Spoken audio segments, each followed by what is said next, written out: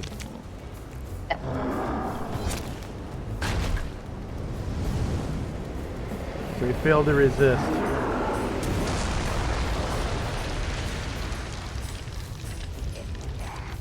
Yeah.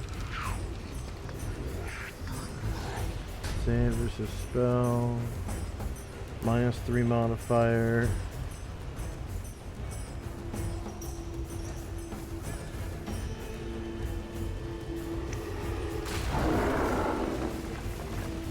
Counts as Warrior 13. Not multi-class, not triple class.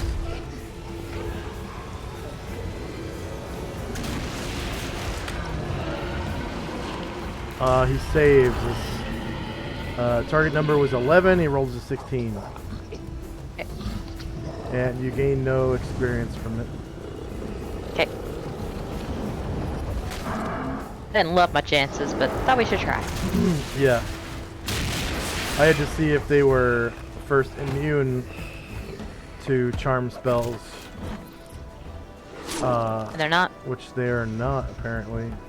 She got through the MR though, right?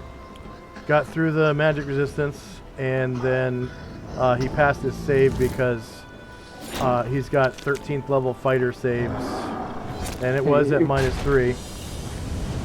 If there was a chance, there was a time to use that spell. It was against the damn pit team. Yeah.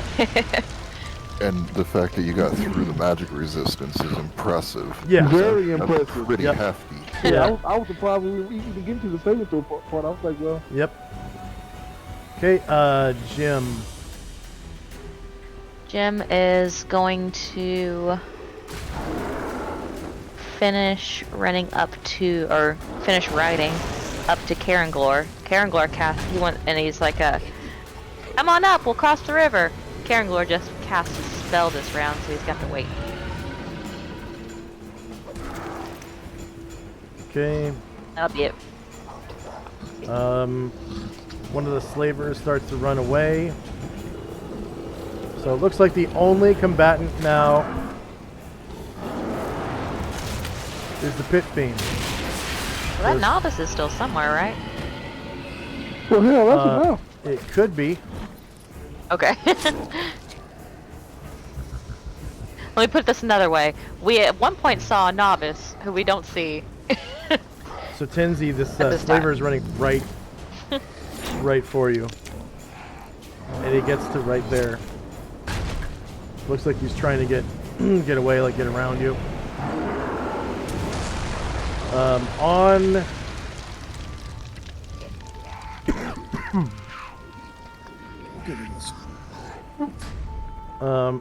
is going to spur his camel onto greater speeds with a proficiency check. Land-based riding camel. Because he animal friendship this camel, he has all the above proficiencies for 3 months. Animal training, animal lore, animal handling, riding land-based with this one animal.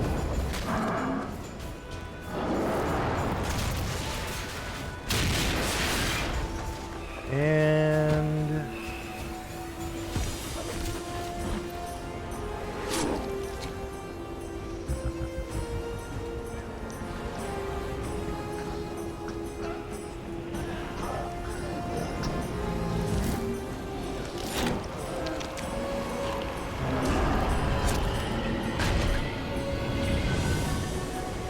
you succeeded.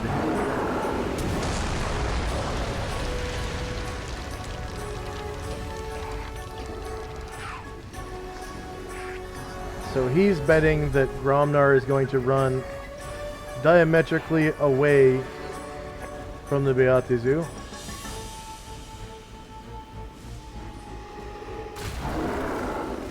Tramples these tents.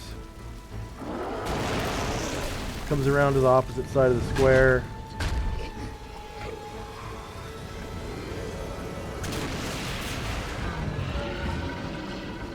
and is waiting for Gromnar to come within view. St. Luther. Is finally gonna make it across this damn river. Nice. So 12, 11, 10, 9, 8 squares after he gets onto the shore he still has left.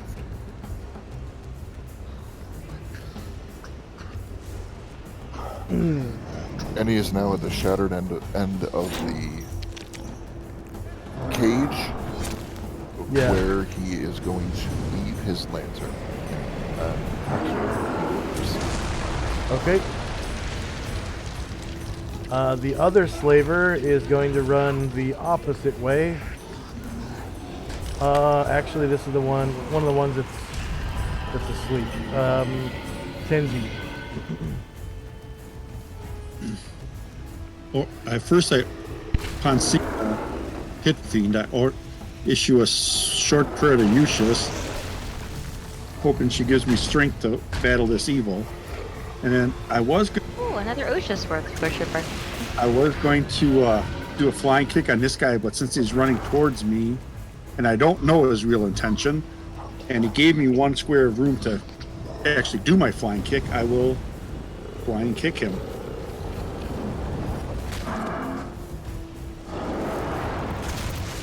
Okay.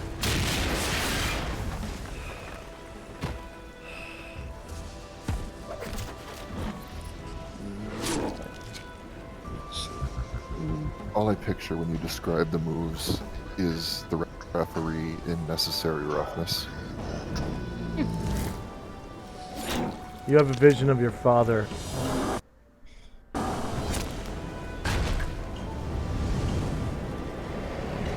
My son. My son.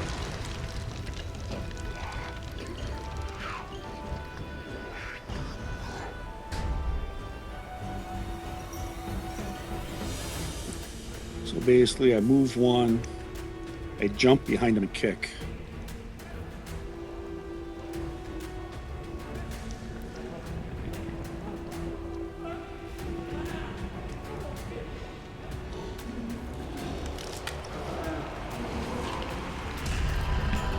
My son. My son. Ghost martial arts. Nice. Mic check. We You're hear good. you. Yep. Okay. Yes.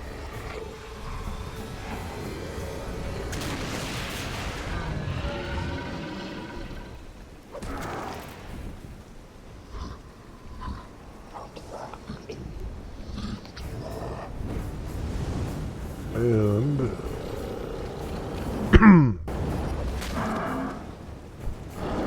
your father appears on the other side of your enemy.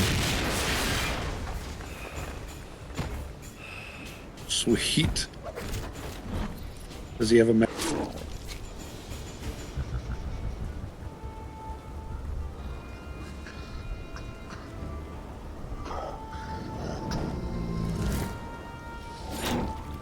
See if the token will drop. There he is. I see him. Oh my gosh.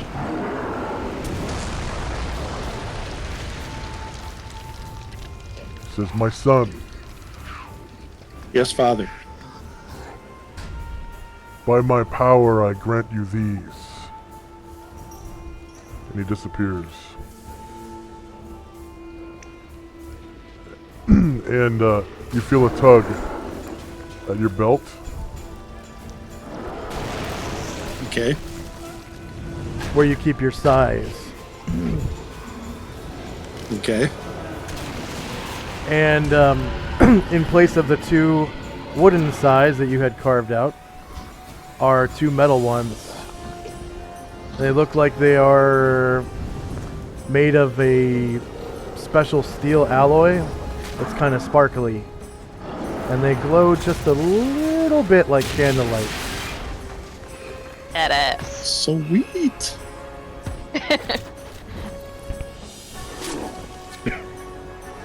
And there are 2 of them. I don't know if you had one or two before, but there are two. It's a set of two. Yep, awesome.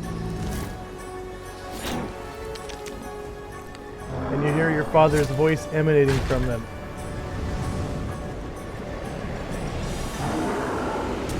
Wow. I thank him again.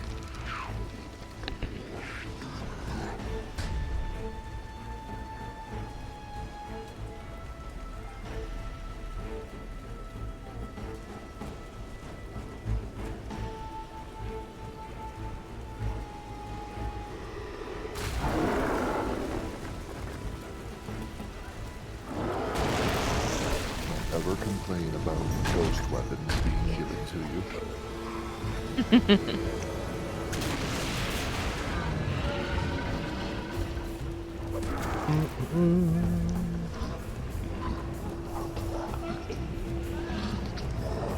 Sorry about that. I had to go AFK a minute. He says, my son, use my power. I will, Father. And you did how much damage to that guy? Is my voice changer still on? No, not on. All right. I did man size 6. You critted. I actually did Man size 15. Yeah, 15.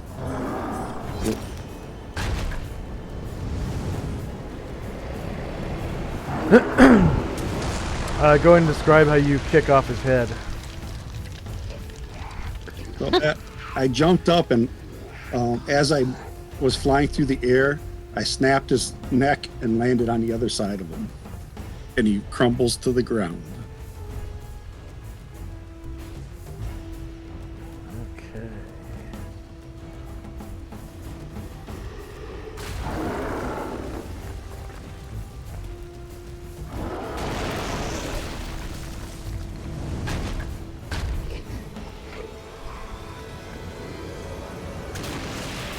Did everyone hear me on it? I did. Okay, thank you. Yep.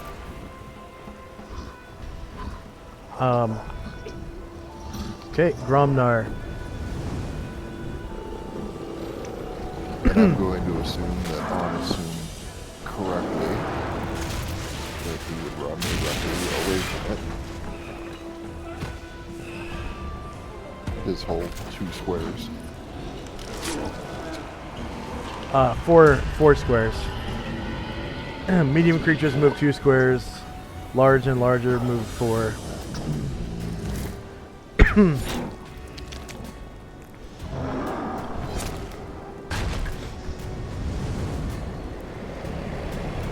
Okay. Terrified Grumlar. And as On's last action, he is going to... Oh wait, no, he can't. Okay. Never mind.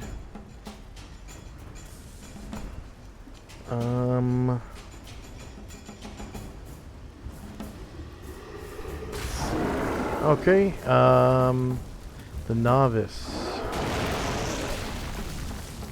I knew he was out there.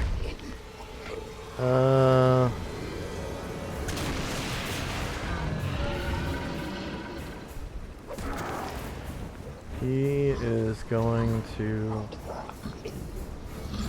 appear right behind On.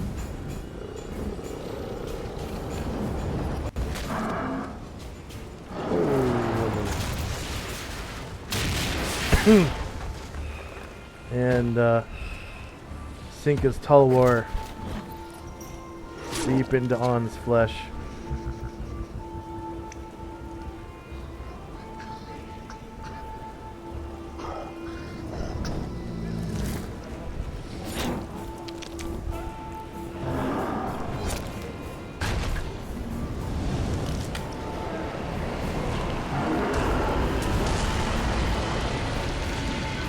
Okay.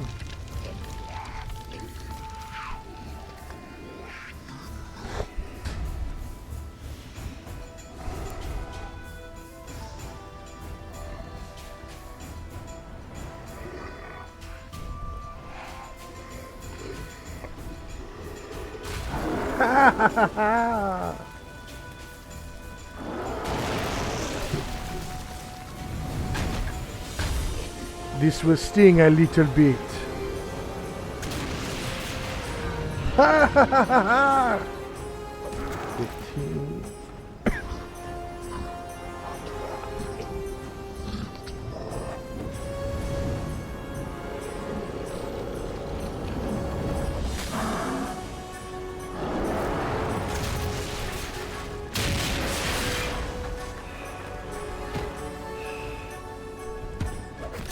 -7 for 15 damage to On.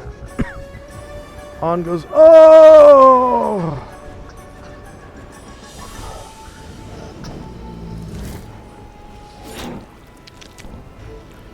Next up is the other slaver, I think, that's running away. Nope, this one's asleep. Gromnar's second attack would have been now, I guess. Wait, how did we get? Yeah. How did we get mixed up again? We didn't. This Okay. would have been Gromnar's second thing.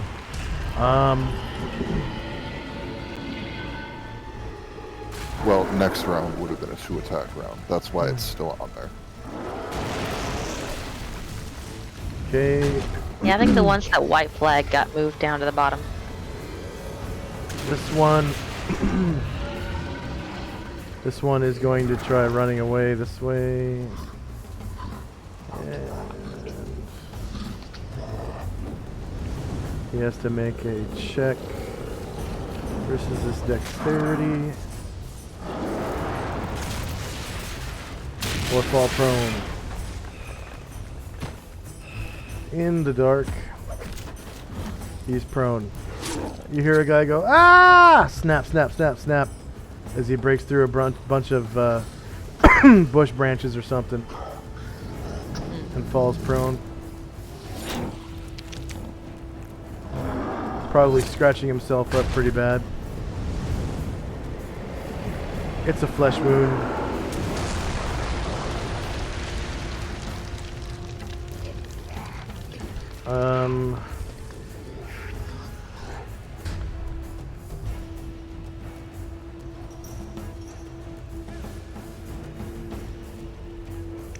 Come on. There we go.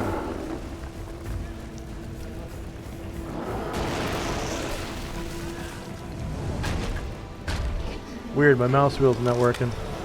Okay. Jezzy, sleep 2, I don't know. Slavers, those ones are asleep. Okay, that's the end of the round. Asher's gonna will herself invisible. Okay. And initiative.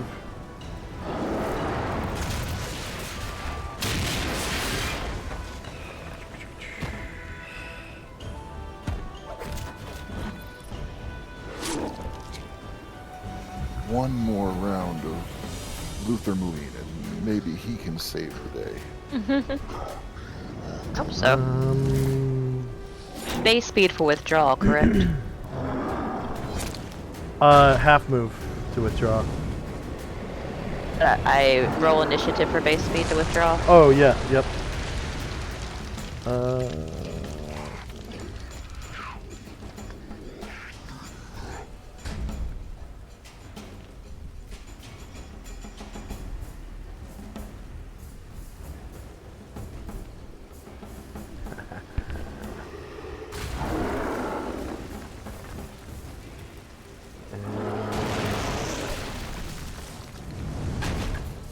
That's about it.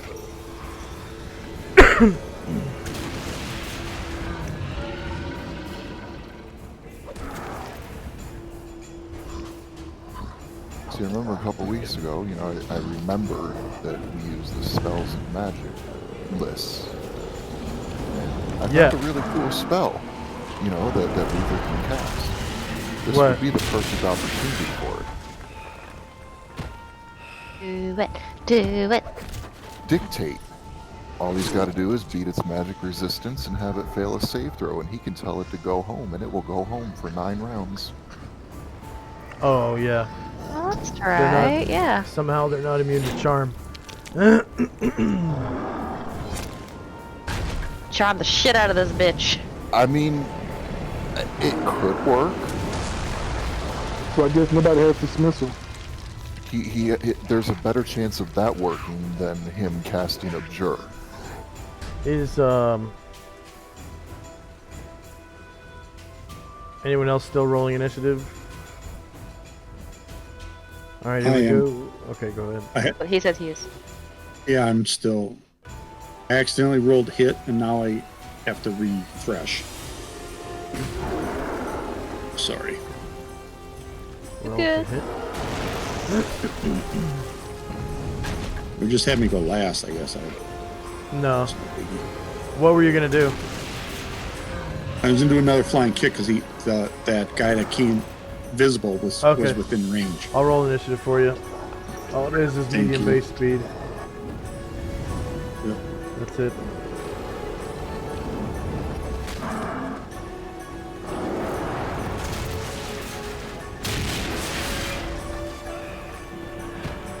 Do you get 2 flying kicks per round, or are you using your other 2 attacks for dodges? So I or can do blocks? one. So this round I can do one flying kick, and I can follow up with another kick. Oh, a regular kick. Okay. Yep. Yep. Okay.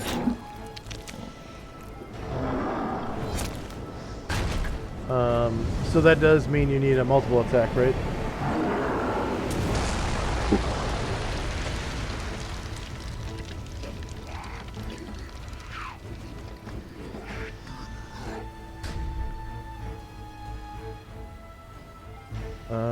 Tenzi goes on 10.1 and 110.1.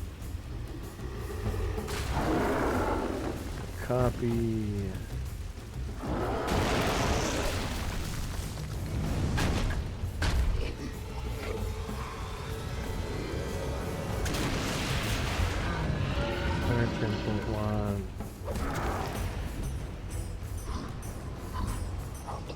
Thank you.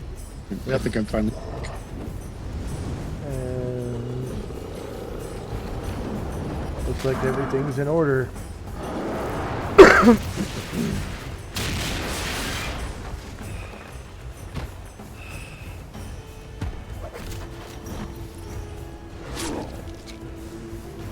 Okay, potions, fly spells. Time now is 8:11 p.m. ESP. Domnard's Spear is at -8 rounds now. Out of order. What is? Karen Glor, Gromnar, Jim, Tenzi. We've got a bunch of people below 12 that are lower.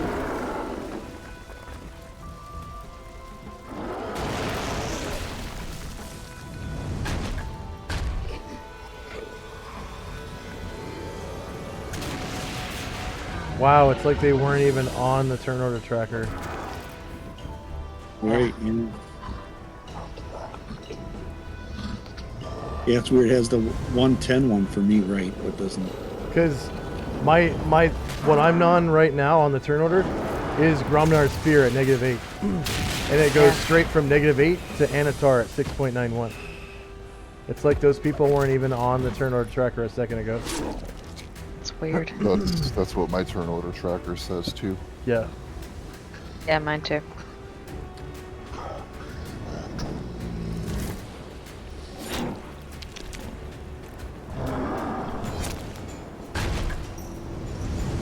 And it goes into the 8s and the 10s. And then 12s and 16s, and then there's more 8s, and then 13. What is up with the tracker today? Right?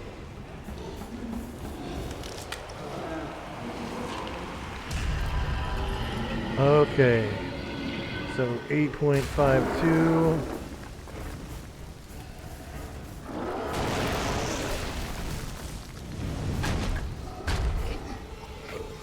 So Gromnar, you got two turns on 8.52. Did you mean? Yeah, that's right. That's as it should be. Where did your other turn just go? What the hell? I just dragged it up.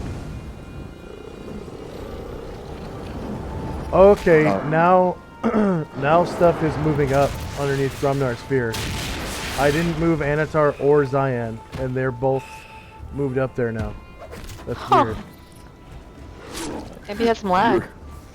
Your turn order tracker is possessed, Josh. Yeah. I'm sorry, I don't mean to laugh, but I can't help it. It's just, what the hell, man? I think it's the pit fiend affecting. Oh, you're right. It was afraid of the pit.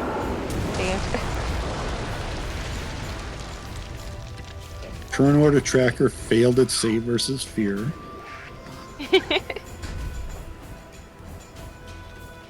8.63. It's right after Gromnar.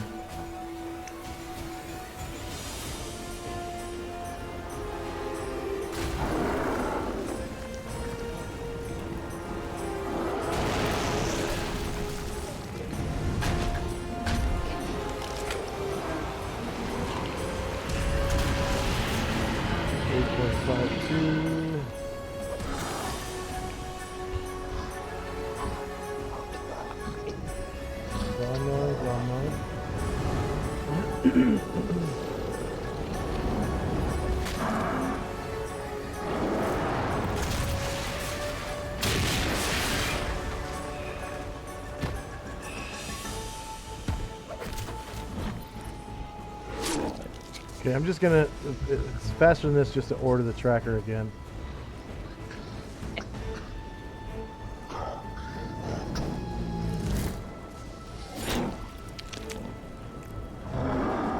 That's better.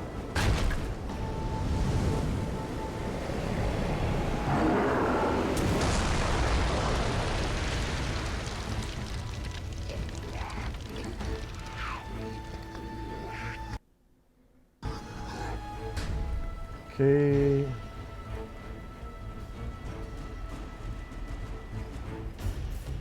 So negative 138.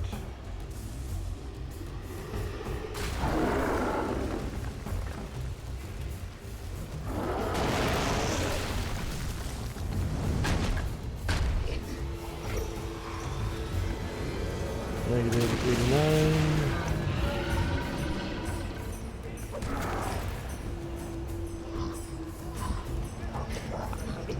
Negative 40.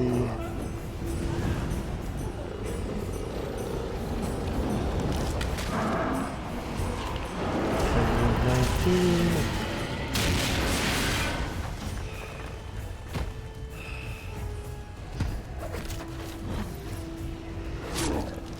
Negative 17.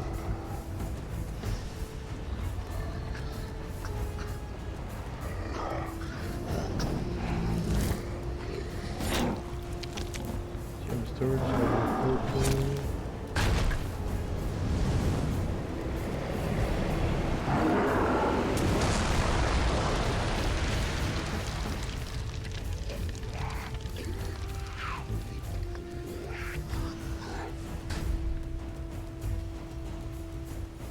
Time now, negative 11.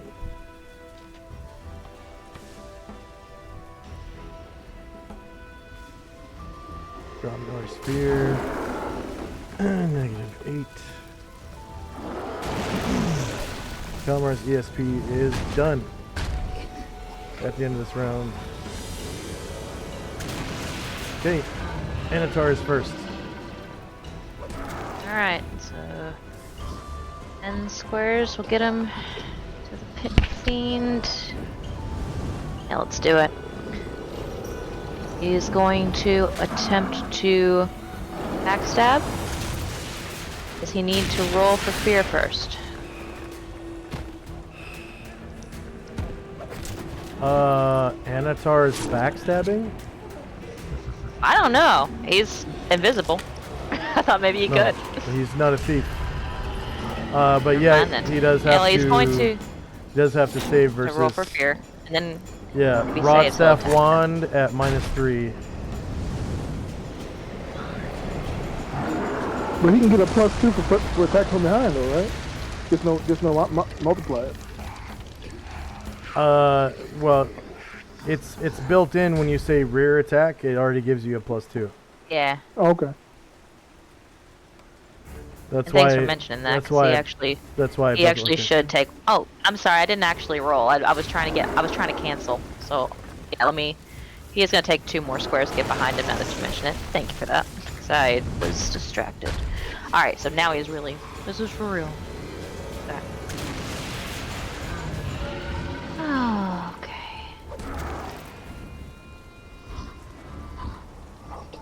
He's not very good at this, guys.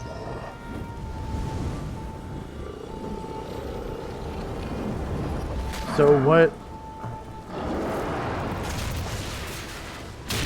I was trying to cancel the earlier one, so I didn't actually submit any data. He's rolling now. Okay, he still failed though, so he is afraid. Yep. Shit. Slash R D10. He will run away for 8 rounds. We need dismissal. Somebody dismiss this damn thing. And that's ours Forgot to put a plane on him. here. There. God damn it. I knew I should have gone for the novice first.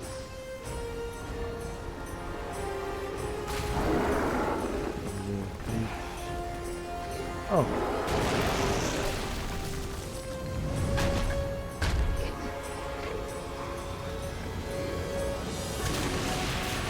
I forgot to roll for on.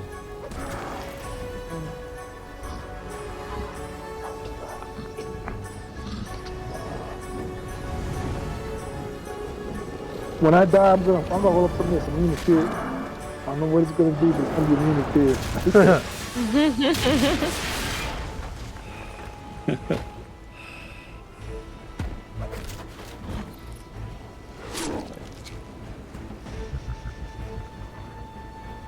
Oh wait, actually. Anatar is good at a lot of things, but he sucks on a fear save. Yeah, there's some things that he's not immune to, like his dexterity save sucks, or his dexterity check sucks. Okay, so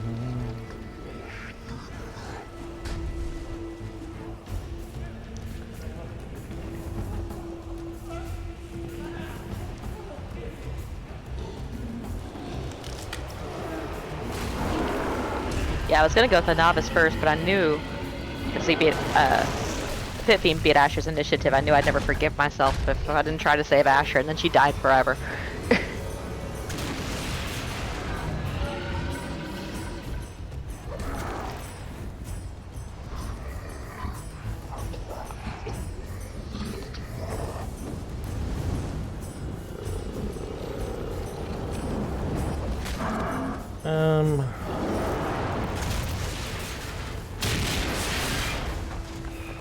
shit.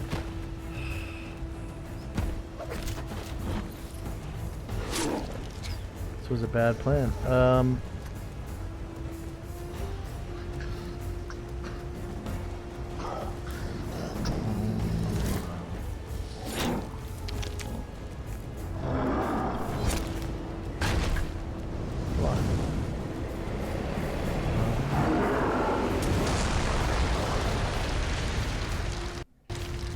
Find on this page.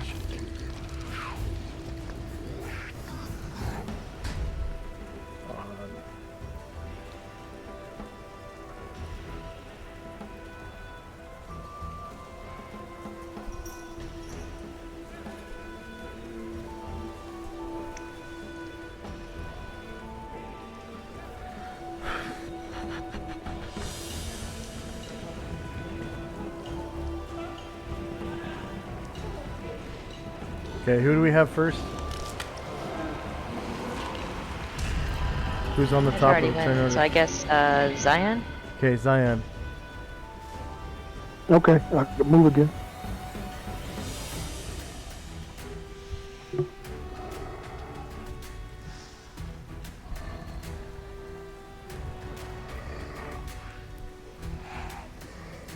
Am I still in the water? Am I still in the river? I can't see your token. I don't know who's after Zayan. Gromnar. I'm lagging really bad. Okay, Gromnar's up. Wait, Gromnar, what did you roll initiative for? Base movement. Okay.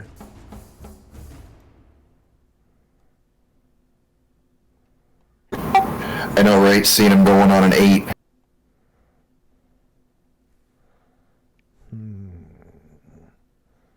Okay. Go ahead and move.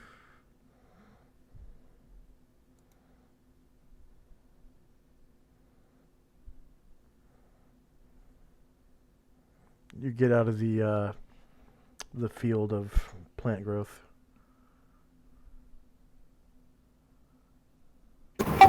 Oh, that's right.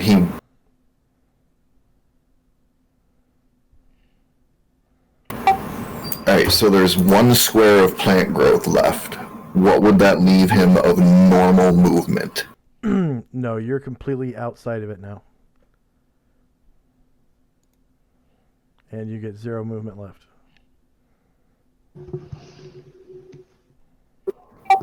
Gotcha.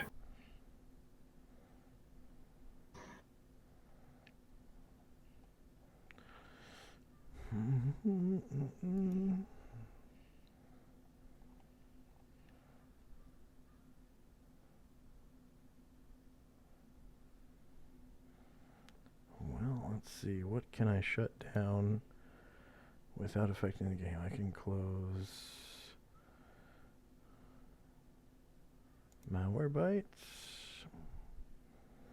CC cleaner, or C cleaner.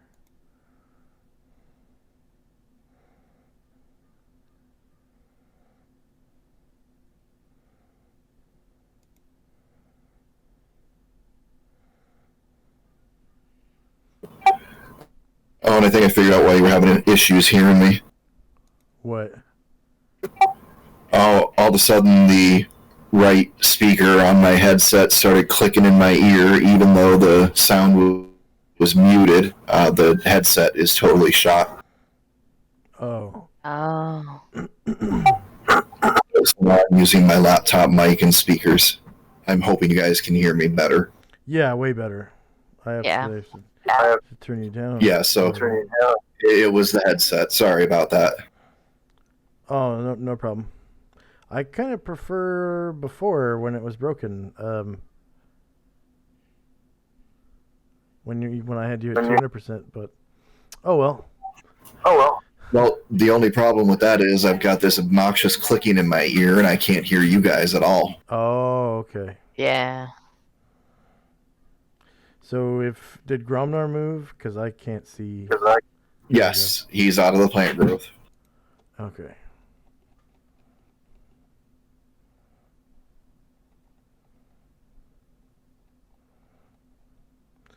I'm going to try turning off all the music and see if that helps with my lag.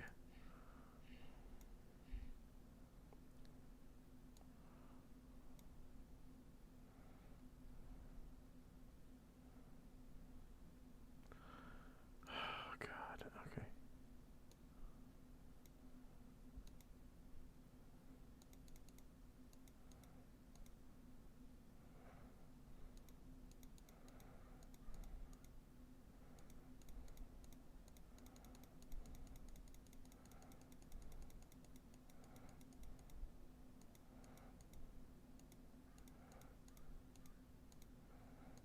Hell, I should have put a +2 on Nanitar's saving throw from his protection from evil.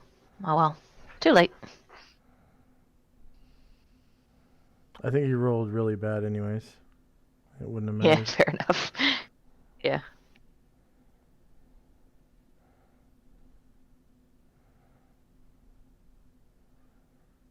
Okay, so well, you're standing on Gromnar. Well, you told me he makes it out of the plant growth with no movement left. and I figure even in fear, he's not going to stand in a fire.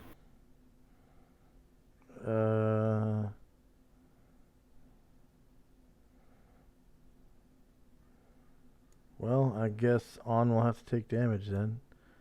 I mean, I don't really know how else to resolve that. You know, that's up to you. You told me he's out of the plant growth with no movement left. Yeah. You don't have to stand on him. You could go like here. That's not out of the plant growth with no movement. That this right here is out of the plant growth with no movement. Well, you know, there's also the not thinking tactically, you know, under the effects of fear. Yeah. Plus, to be honest, the cage was occupying those squares.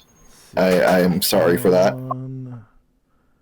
Well, I mean, it doesn't occupy squares until the bottom of the cage. But, yeah, I'm just going to move you right here. I'm not going to roll saving throws for trampling damage and all that crap. Okay, On.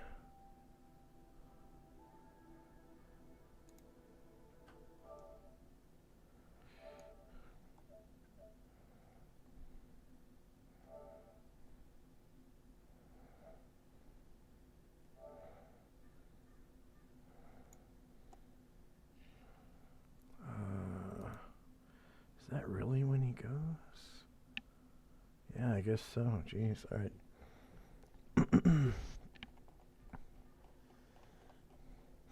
Karen Glor. Aranglar is going to mount the camel and wait for Jim to move it. Jim. I'm just going to move the camel. Okay, Tenzi. And the camel gets full movement, correct? Across the river? Or is it half movement? Half. Each square counts as 2. Not a proficient swimmer. Tenzi.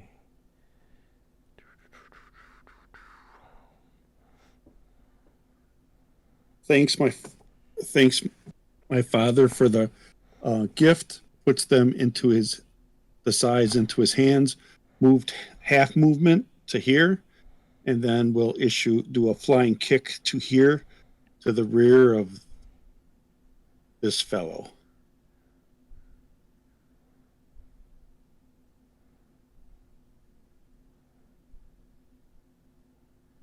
Get him, Tinsy. Okay. I hope so. The screen's going crazy on me here. Just need to see my bar so I can do the attack. I know. And there we go. Got the attack. Flying kick. This guy. Attack in the rear.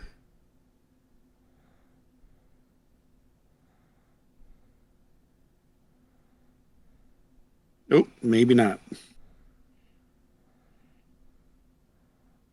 Okay. The Beatizu is.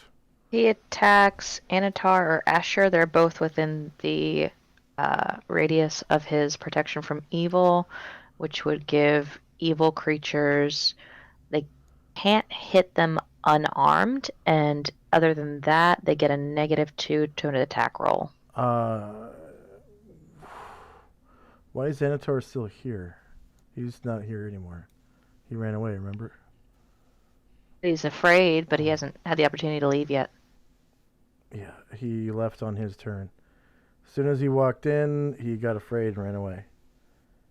Oh, so he had to take the rest of his movement? Yep. Okay. Never mind then. It's just Asher against the world. And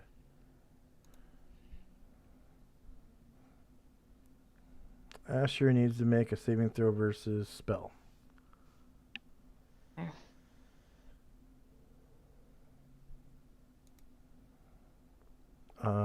At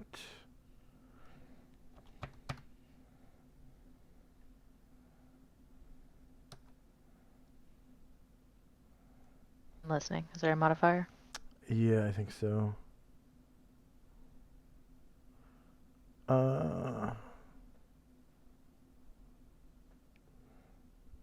Nope, no modifier. Okay. Oh, you know what? You get your enchantment charm.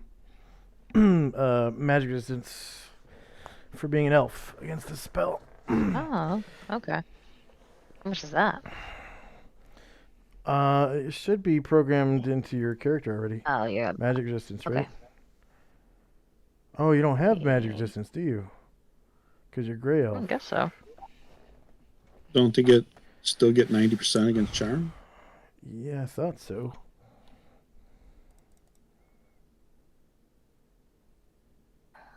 Mm-hmm.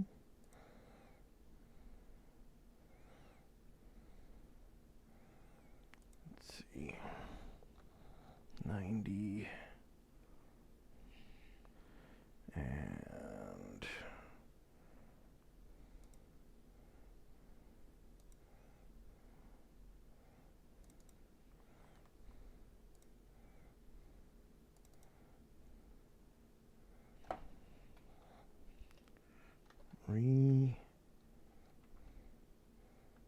resist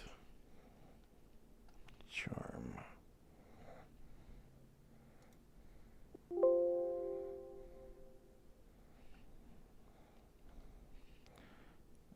Magic resistance.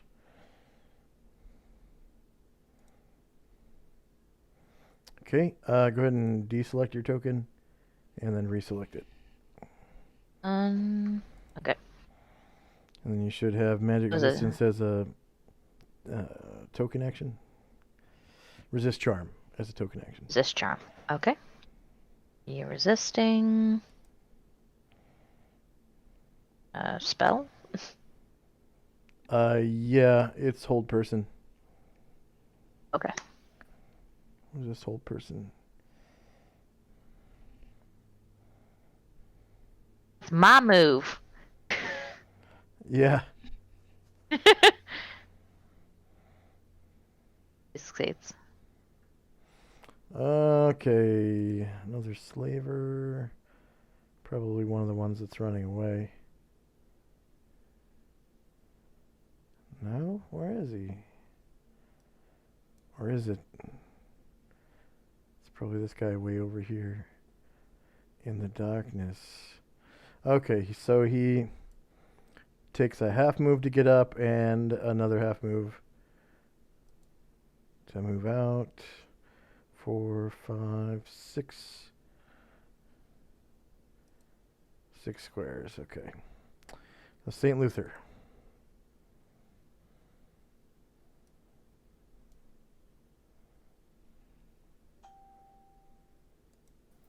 Sorry, you caught me with a mouthful of dinner. He's moving.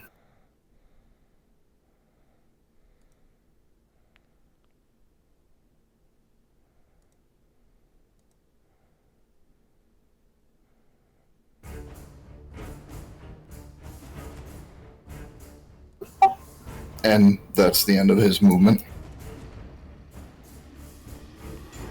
Okay. Asher. Asher, betting that this guy can see invisible people most likely, is going to withdraw.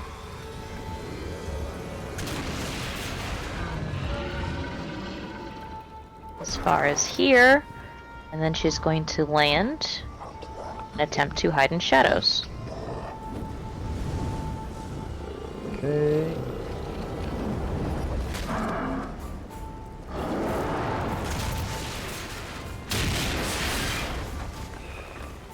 And hiding shadows.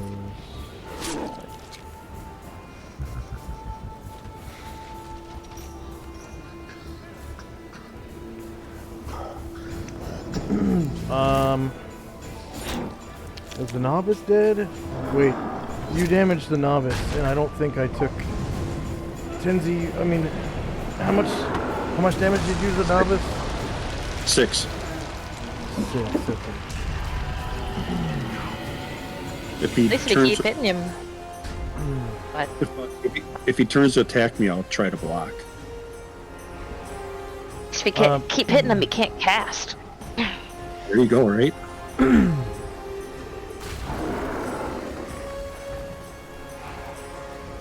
He's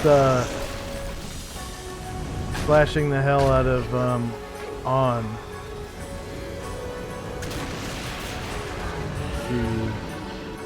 If he hits, On can't cast.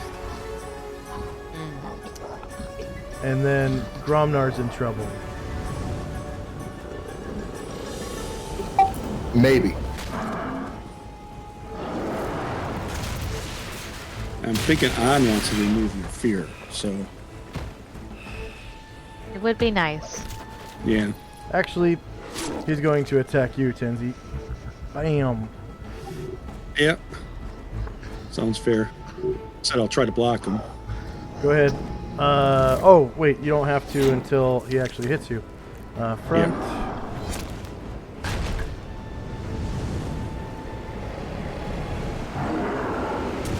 Shorter melee. Higher ground because it's actually mounted on that camel with On.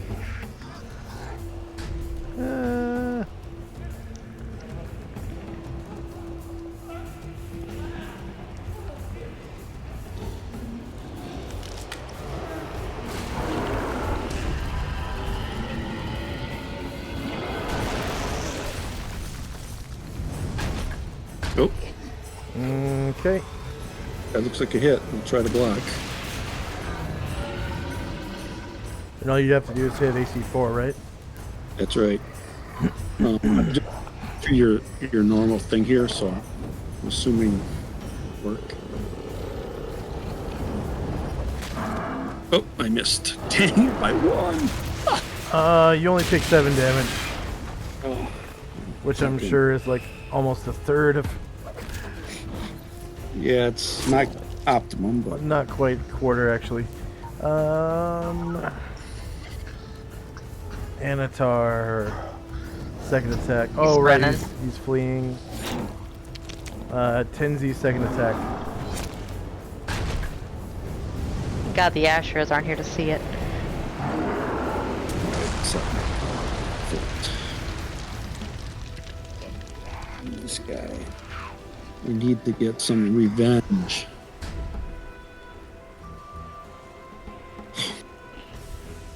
I do hit him. -2 for That'll 4 hit. damage.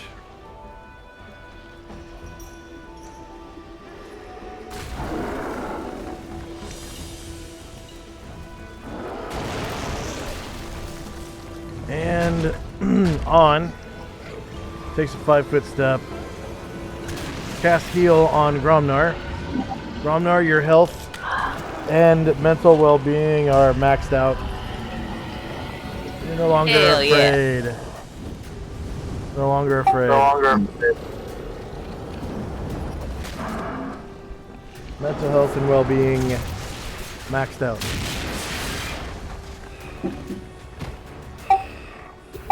I mean, it's not really awake. He was at full hit points, but he was scared for the next 8 rounds.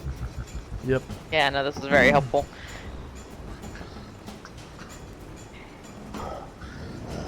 Now watch, he's going to charge back in there and get feared again for 10 rounds.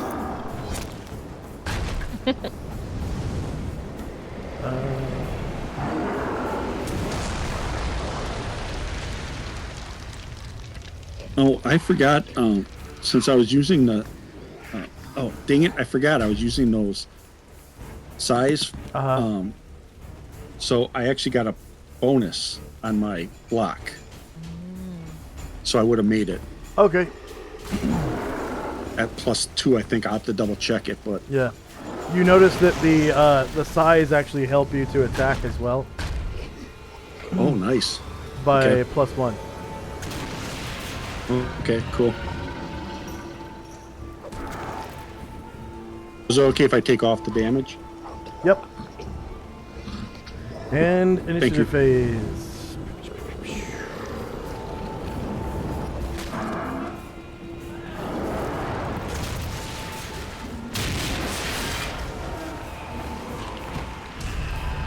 Can you tell me if I'm on the land yet, Jim? I'm pinging myself so you couldn't see me last time. Oh, okay. I was kind of frozen last time. But I'm unfrozen now.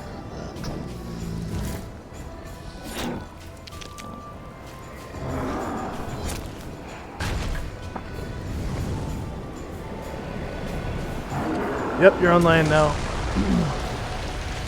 Alright, this round I'm going to take out my lantern from the backpack and light it. Okay.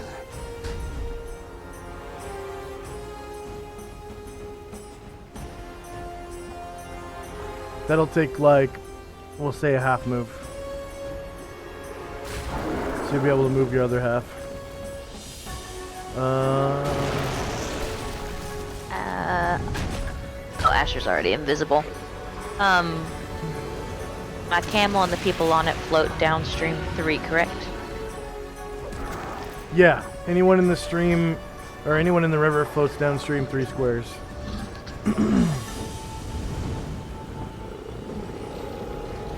And it looks like the priest, the novice, is casting something.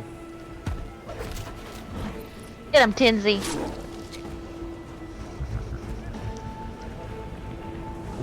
Hopefully. And Karen Glor casts spellcraft to try and figure out what. Or can use spellcraft rather. Yeah.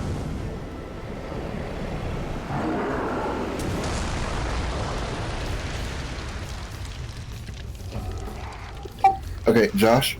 Yep. Dictate is one of the ones that I had on his sheet from a couple sessions ago. It has the same cast time as Continual Light, so I'm gonna do Initiative with Continual Light, but it's the Dictate spell. Okay. They're both a cast time of 6.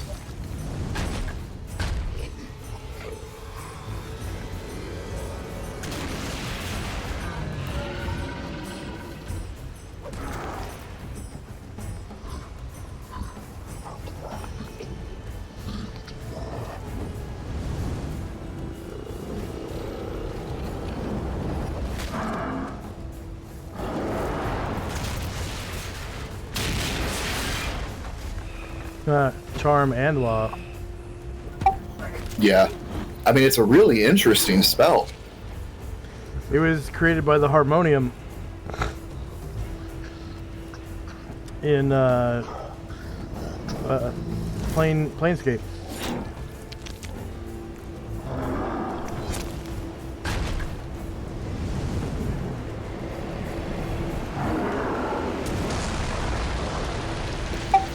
I mean, you know, like I said, it's really interesting. You know, you get a full phrase command that can affect up to 6 people.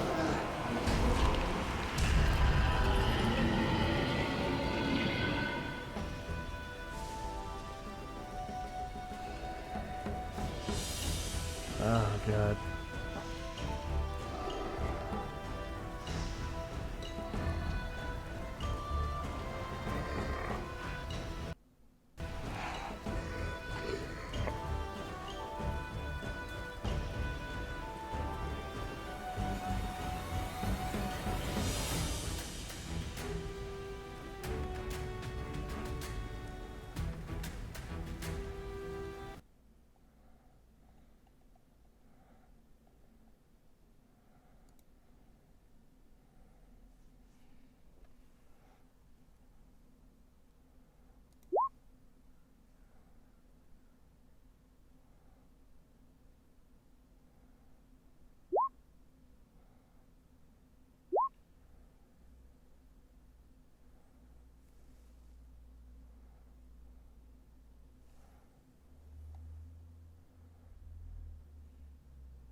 Is there anyone still rolling initiative?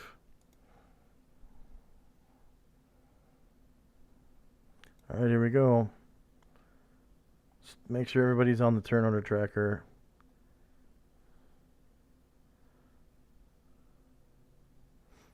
Mic check. Can you guys hear me? Can you guys hear me?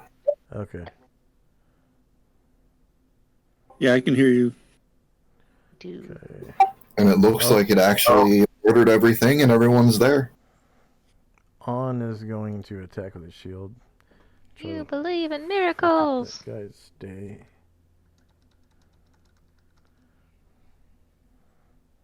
Oh, also, Karen Glor rolled success on that spellcraft check. Okay.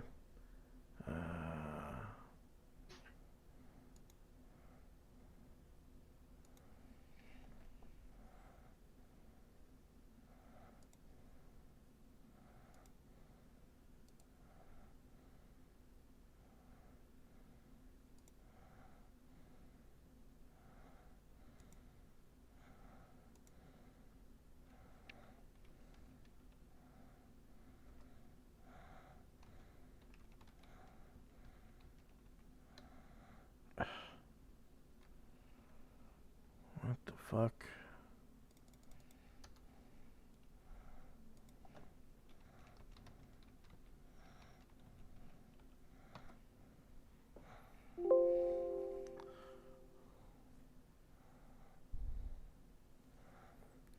Okay.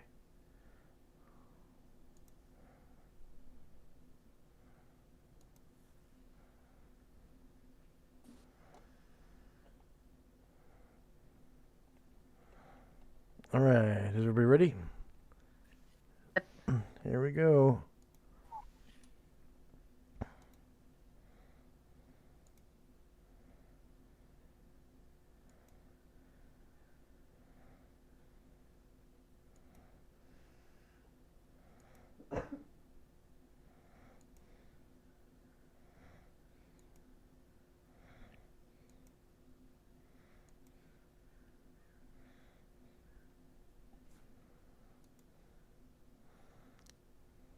First up is.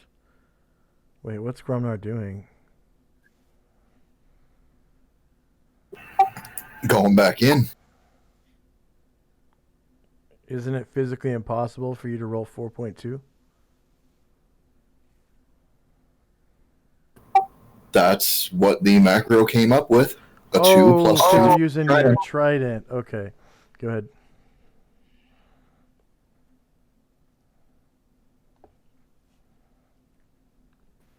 I mean, yes, normally I would agree with you. It's impossible for him to roll that low. Yeah. And that's as far as he can go through the plant growth. Jim. We're waiting for Karen Glor's turn because they're running together. Tinsy. Be kicking this guy in front of me, hopefully.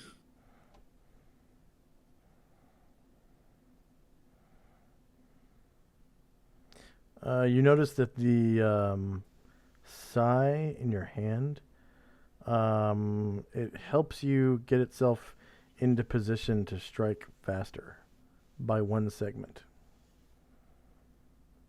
Okay, I so, will. So if the speed of a sai were 2, these sai have speed of 1. Okay.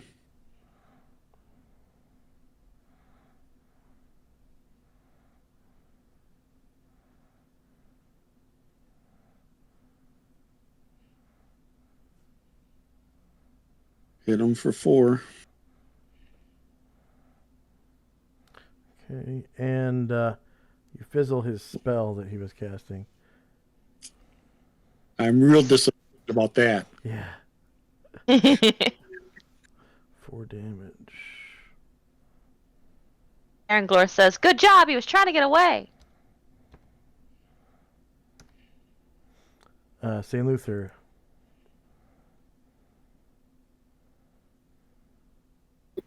A 30-yard range would be 90 feet. which means he can center it right on the Pit Fiend and hopefully pass its resistance and have it fail a save. He's going to scream at it in common, "Foul beast, return home."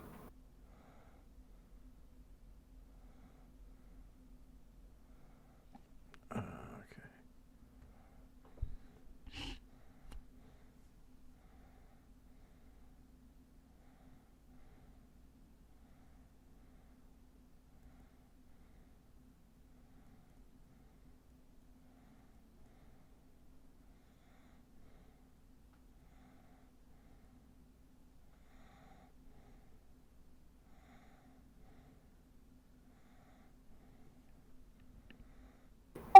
I'm assuming since you saw the spheres, you have it open so you can see what it does. Yeah.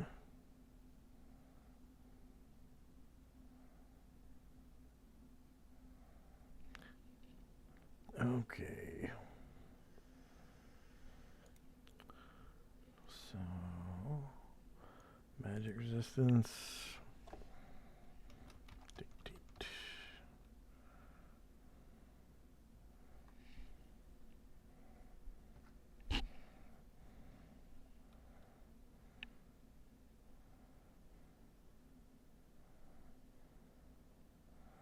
And no modifier.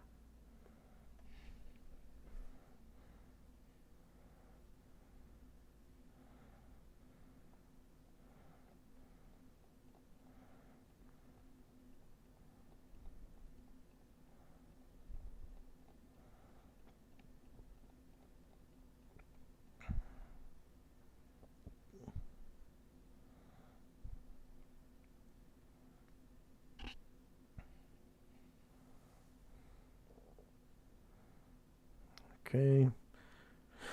He gets a saving throw. Got through his magic resistance. Nice. Yeah, saving throw negates.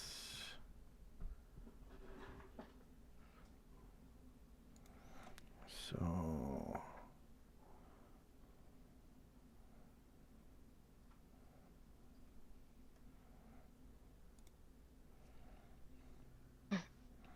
Warrior 13.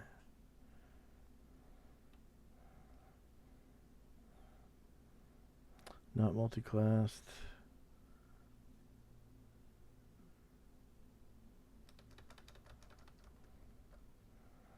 Not triple classed.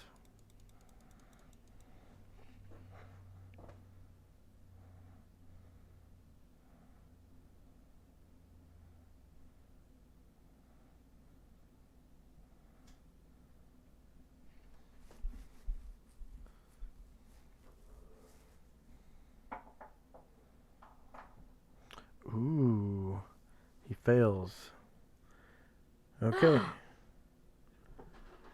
Next up is the novice, but his spell is fizzled. Asher. Asher is mustering all of her courage, and she's hurting, but she can see this thing is hurting too. And she is going to fly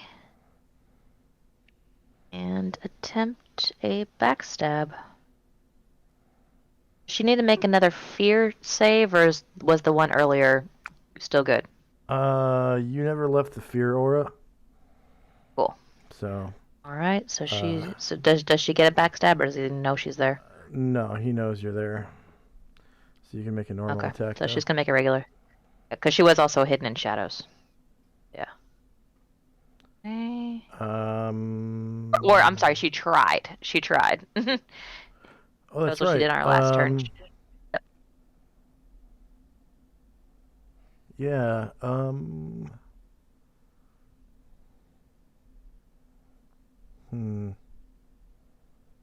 Well, you landed inside the spell AoE. I would say.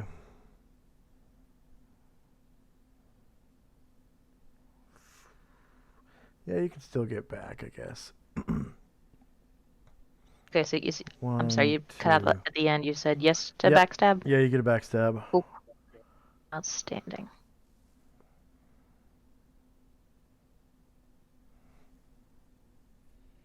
Please, please, please, please, please. Wait a minute. No. That's right, because Sorry. there's no cover here. The fire burned it all away. You had nothing to cover Oh, behind. okay. All right, so a regular attack then. Regular attack, yeah.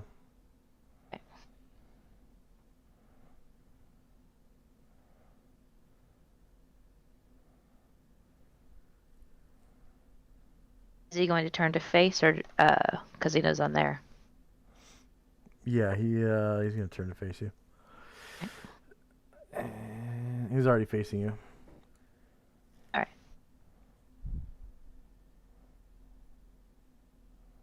Ah, shit. Nope. Okay. Karanglor. Me and Jim are going to go further across the river. Okay, Slaver runs a little further away. Zion. All right, I'm gonna half move now that I've got my torch lit, my lantern lit. Okay. The Beatizu. Let's see, let's go through his spell-like abilities repertoire here.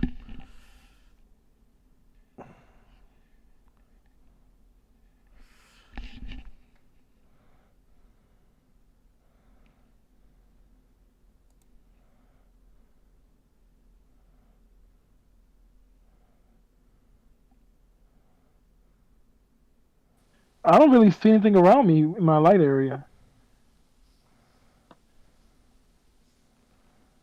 I guess I'm done. Oh, your hooded lantern got stuck in the wall.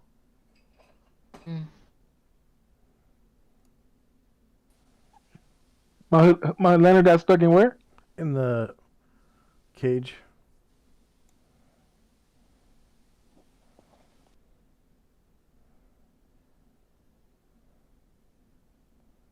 I don't see where your token is.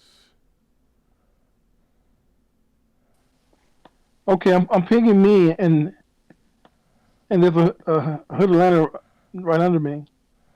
Oh, okay. Maybe I dragged two out by mistake. I don't know. But I don't see any opponents, do I? My area of sight. Yeah, you see one up here, on this camel.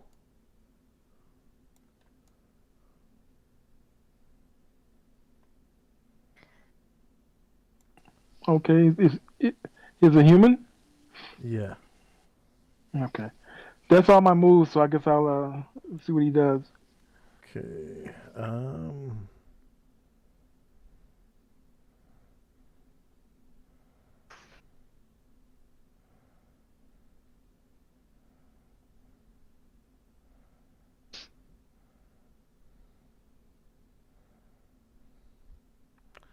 Weird. Okay. I guess the pit fiend disappears. Whew. Bloop. Great job, Paul. And we'll call it right there for now. We're like an hour and 10 minutes over. So I'll give you guys XP for the pit fiend, and I think there were 20 slavers. We'll do the pit fiend first. Control. So the spell was used successfully? Yeah, and he gets 300 points for it. Nice. Outstanding. So we have another option instead of Abjure, which is like almost an instant fail for him.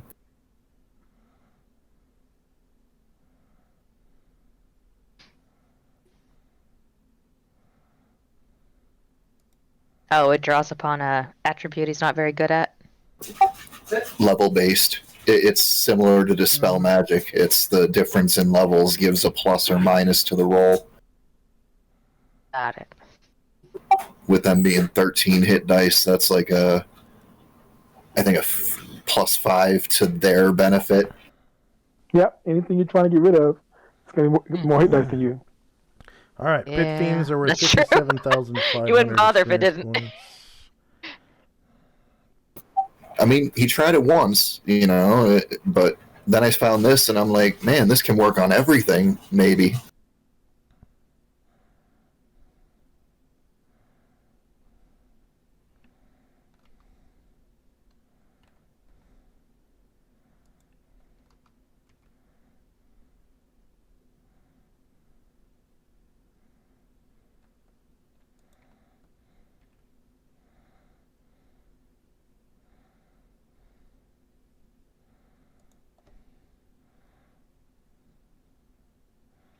Okay, pit fiend. Experience point value per monster is 57,500.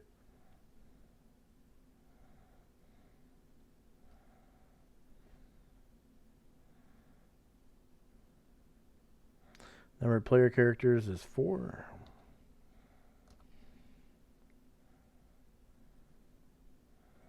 Number of NPCs who earn XP is 1, 2, 3, 4, 5.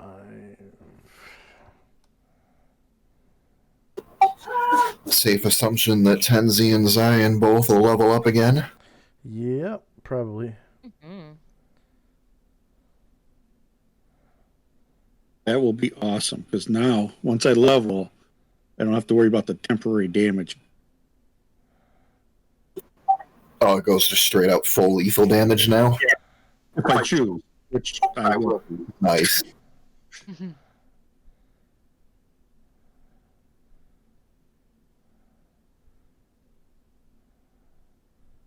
I was feeling myself at the beginning there. Asher and company were doing some damage. Yeah, that started getting a little tenuous there. Yeah. I always tell people 2E is the most unforgiving because everything hinges on one die roll. I mean, you're always one die roll away from living or dying. And we found that out with the Pit Fiend. Yep. Yeah. As powerful as that damn thing is, he failed 2 rolls and that's it, done. He can't do anything else. How long is he banned for from this plane? I don't know. By the spell effect, 9 rounds. Right. Oh, But I don't know. When they're killed on another plane, they're banned for like a year or something. I see. But I'm not sure, if it can return in 9 rounds or, if it has to stay on its home plane for X period of time. By the spell effect, he can come back in 9 minutes if that's possible. Typically, you're going to have to summon a demon to this plane. Right. That's what I was thinking. I would assume he got summoned. So he would have to get summoned again. Yeah. So that begs the question, who the hell summoned him? Let's go kill that person. It's novice. Tenzi's been beaten up on. Oh, really? Oh, Yeah. yeah. Let's make sure we burn that body when we're done with it. So we can't come back. Oh, that's right. This is the first time you guys have run into these things with us. They're so much fun. Oh shit, I leveled. Nice. Nice. Awesome. Well, what level are you now? 13? 12. 12. Okay. The slavers are only worth 15 points, but hey, they have hit dice. Okay. I think there was like 20 of them, so I'm just going to put 20. Whatever. They're only worth 15 XP. That sucks.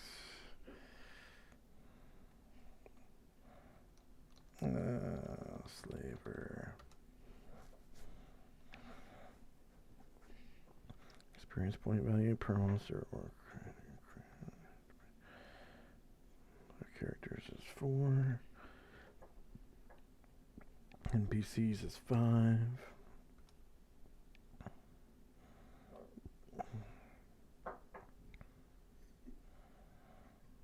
Creatures defeated was all but 7 of them, I think. So, about 13. Level 10 is within sight. Holy crap. Oh, it's on now. Only 156,000 to go.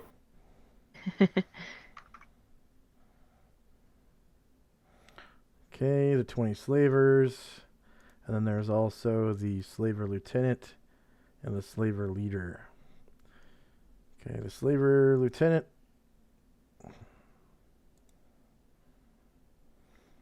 is level 7. He's worth 3,000 experience points. Okay, 1 slaver lieutenant.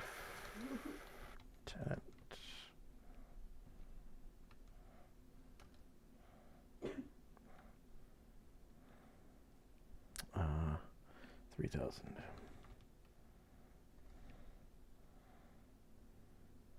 Player characters is 4. NPCs 5.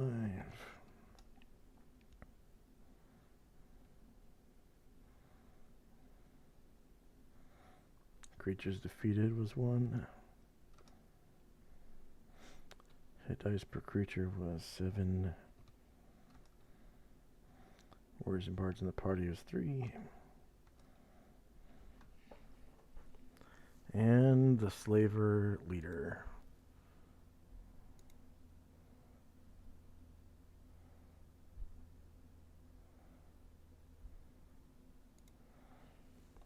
Slaver leader is level 8. He is also worth 3,000. No, he's worth 4,000.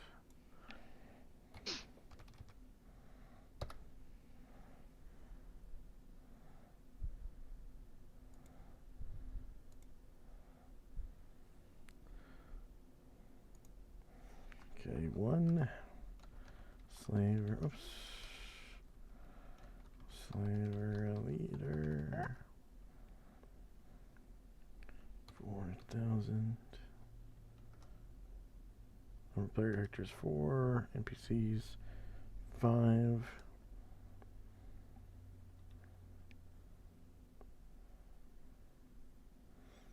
Creatures defeated was 1. Number of hit dice per creature was 8. Warriors and bards 3. So Zion, don't forget about your hit dice. It's the all other warriors and bards earn X amount. You multiply that by your current level, and that's how much extra experience. So you got 20, 40, 80. Wait. 40, 80, 100, 120 times your current level. Okay. Which was what, level 3? Yes. Okay, so that's 360 just from hit dice. And then plus 614, 460, 46, and 8,846. And then Tenzi, yours is group XP and any spells that you cast. And I usually give out XP for spells on the spot. I don't remember. Yeah, I did not do any spells today. Okay. I basically over doubled my XP. So. Oh, you XP overloaded? Okay, that's good. Yeah. So you'll be 1 XP below the second level, and you're guaranteed that level next session. Yeah, I think I'm about Same nearly. Might happen to Zion. Maybe.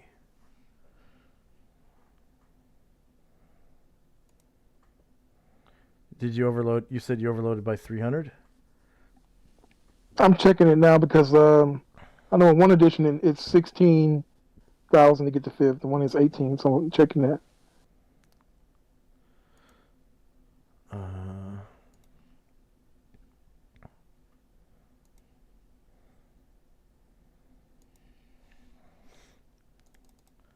So in this edition, it is 16,000 to get to 5th.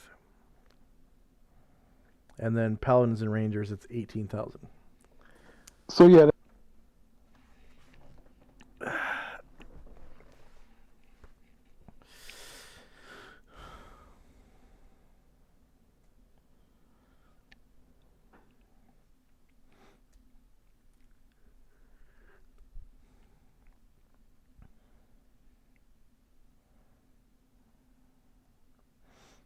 all right. I'm going for hit points. There's not a button, right? I can just roll D10, right? There is a button. It's the if you click on your token, it says level up. That's a really old macro though, so whoa, what the hell? Does everyone have new ability? No, just one person. It's weird.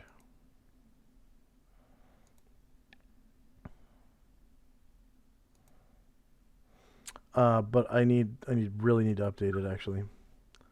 The level up button. Yeah. So should I use what I actually rolled, or should I use what was in the macro?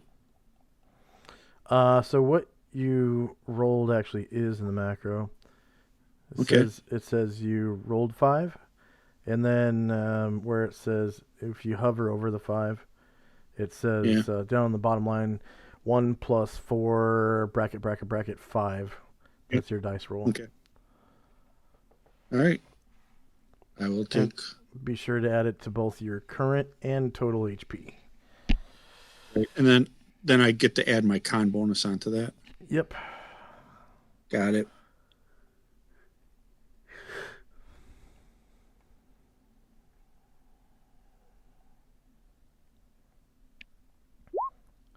Wow.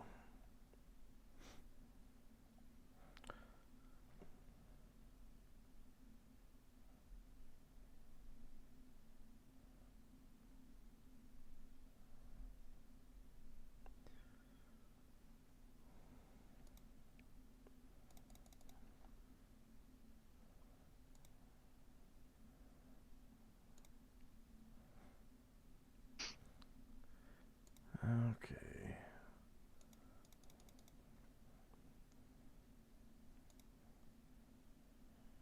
So Zion's level 4.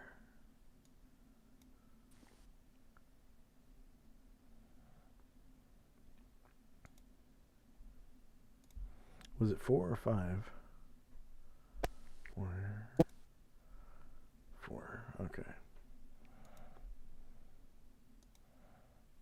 I'm level 4 now. Yeah. I'm 1 away from 5. Oh, you did overload. Okay. All right. It's a good problem to have. Really is. Mm-hmm. Yeah, it's not really a problem. 15,999.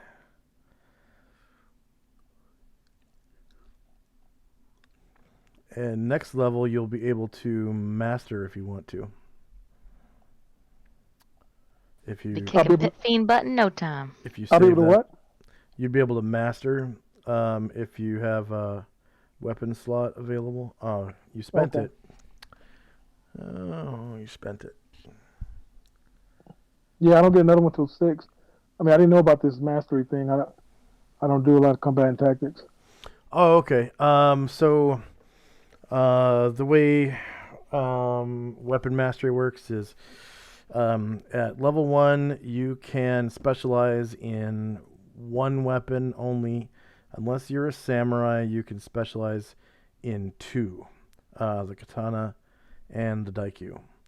Any weapon that you are specialized in, you can go on through mastery, high mastery, and grand mastery. So samurai are very, very special characters. They can eventually grandmaster 2 weapons, the katana and the daikyu. Can I go back and not do the dart then? I didn't know about this. Sure. Yeah. You can take darts off, and then where it says dagger specialization 1 slot, just below it you can put dagger mastery 1 slot, I guess. You can slide those around with the slider and stuff. But what mastery gives you is it gives you an additional +2 to hit and +1 to damage. So you have +3/+3.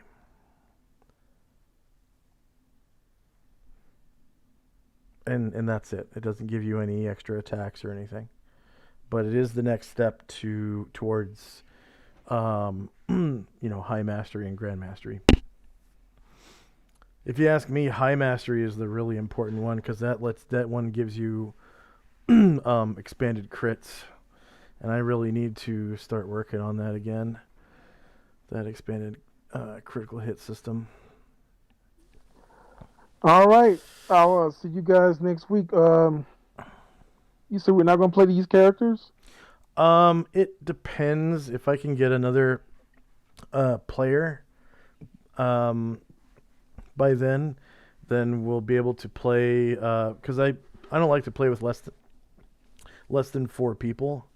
Mhm. Like if there's only three players, it's really dangerous. But Asher won't be here next week, and neither will Calamar. So it should be you two and Paul. And if I can get a 4th person, then we can continue. Okay. So, especially since that pit fiend is gone, the rest of the encounter should be easy peasy. All right, cool. So, Well, I'll see you guys next weekend. alrighty. Yeah. See you then. Right. Take care. Any feedback for me? Did I mess anything up, or is there anything I could move along faster? By all I'm good. means. Okay. I know I really need to hit up that honeydew list and make those damn spells. They've been on there for like 3 weeks now, so I've just been so tired lately. But Hey, no shade. yeah. No worries. Yeah. Yeah, thanks for playing, and I'll see you guys next weekend. All right. Thank you very Um, much. If Appreciate you don't it. mind, I'll do my level up when I return since we've gone late and I really have to use the bathroom. Oh, okay. Yeah. Yeah. When you come back from the bathroom or whatever. Or whenever I play next, so not Oh, next week, yeah. but the following week. Yep. Okay. Yeah. Sorry about that. All right. Yep. Oh, no problem. Bye. Bye-bye.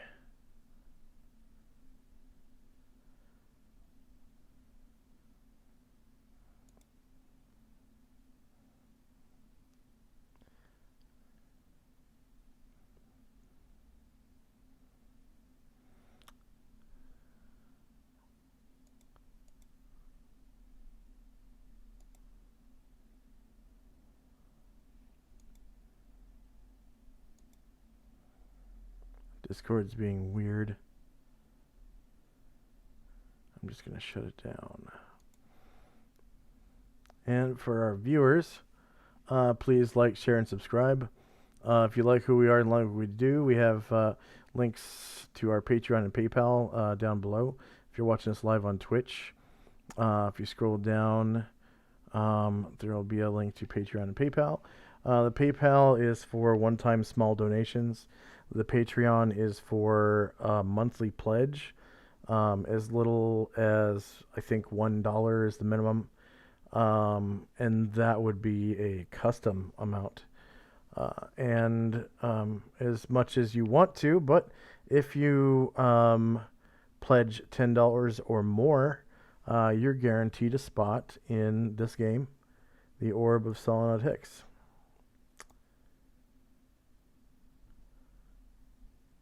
If you want to play. You don't have to play if you don't want to. And please stay tuned for a raid. I'm going to raid one of my friends.